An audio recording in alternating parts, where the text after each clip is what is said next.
Hello. This is just a short video to inform the world.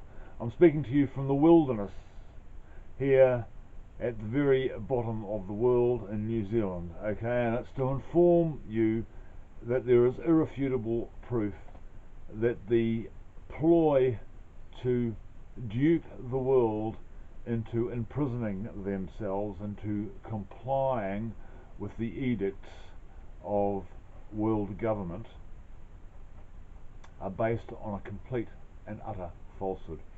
I have irrefutable proof that this current alleged pandemic is a hoax. I suspected it was. Many people have said it was. The announcement by the lady doctor that supposedly advises President Trump, Blix, or I've forgotten her name, that deaths of people that die with a tested coronavirus would be put down as a COVID-19 death gives you the first hint.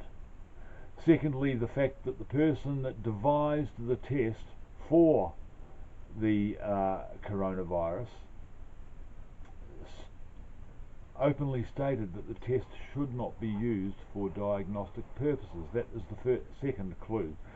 Thirdly, I awoke this morning to hear of the death of the last surviving victim of the Holocaust.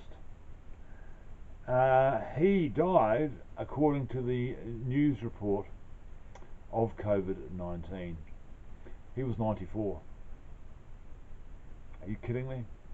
At 94, if you walk a little quickly to the letterbox, you're going to die. And they've put him down to a COVID-19 death? Yeah, right. Okay, now, due to a little bit of investigation, based on my suspicions that they were borrowing deaths from other causes and attributing them to COVID-19, I researched a few statistics. It took me about an hour and a few numbers. I went to what is called the global death clock, which counts, according to the site, it counts up the ongoing aggregate of the number of deaths accruing supposedly in a real-time basis. Okay. Now, it can't possibly be accurate. There are people that go missing who are probably dead, but who aren't necessarily reported dead until they're never found, and I don't know how long that takes. There are probably others who die in the middle of the Sahara Desert and no one ever reports their death. Okay, so obviously those are not going to make it into the ongoing aggregate list. The global death clock also has as its base number the average number of deaths per year going back, I think it was 10 years, but it's going back over a period of time, and that average number of deaths was 56 million across the world.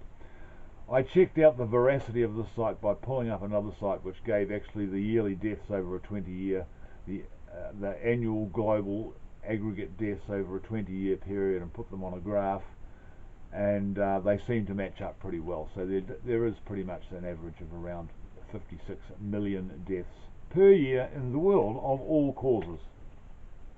I think the leading cause of death is cancer, and I think the second leading cause of death is coronary heart disease. I looked up the website with the top 10 deaths, and flu came in at number 8. Okay.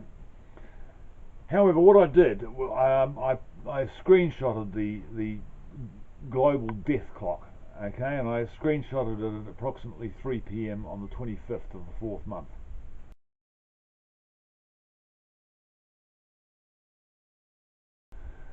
And I added on another 57,537 deaths to account for the time from 3 p.m. till midnight on the 25th. I then added on another 767,120 deaths to compensate for the 5 days left to the end of April, which would bring us up to the 1/3 of a year time period.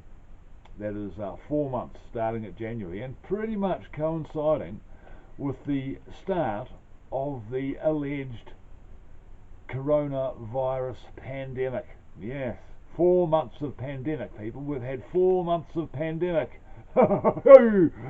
And it appears, whilst compensating for those numbers, that over the 4 months of the pandemic we have had a total number of deaths in the world of 18,528,270.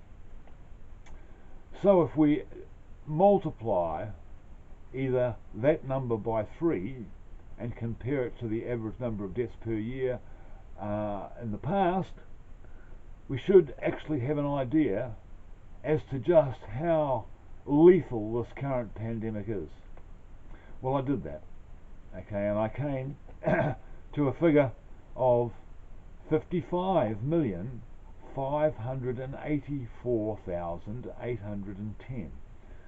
So we'll just round that up to, well, let's just be generous, and we'll round that up to 55,600,000.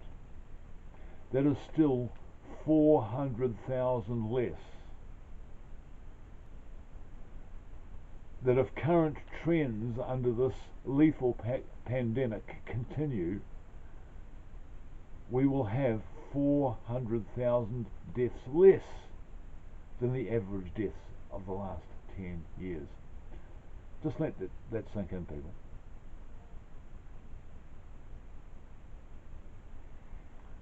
There is no pandemic. It has all been a monstrous lie. If you queued up to buy groceries wearing a mask and gloves, you have been fooled. Don't be fooled any longer. There is no pandemic. It is just a manufactured event in the minds of people who watch mainstream media and listen to the news reports. It is no more lethal than any flu that has ever been. Just this year's flu. That's all it is. It may have been manufactured in a laboratory. If so, they didn't do a particularly good job, did they? It's not very strong. It may have been a naturally occurring flu. They may have got Saatchi and Saatchi to give it a very sort of snazzy name of COVID-19. Yeah. But it's just another flu. It is not a pandemic. So stop being fooled. Just because you're paranoid doesn't mean they're not out to get you. Time to stop worrying about it, guys. It's time to demand the resignation of many world leaders who have been bullshitting their people so far. See through the smoke and mirrors, people, and come out into the light of Jesus, who gives us a spirit of truth that will lead us to all truth, not to darkness, not to deception, not to despair, and not to fear. The Spirit of God is not a spirit of fear, it is a spirit of power, love, and a sound mind. The pandemic is a hoax. Officially, it's a hoax. Just do the figures. They may have misreported which people have died from flu, and which people have died from heart attack, and which people have died from suicide, and which people have died from medical complications. But they haven't got round to changing the website for the global death clock yet. Thank you, people.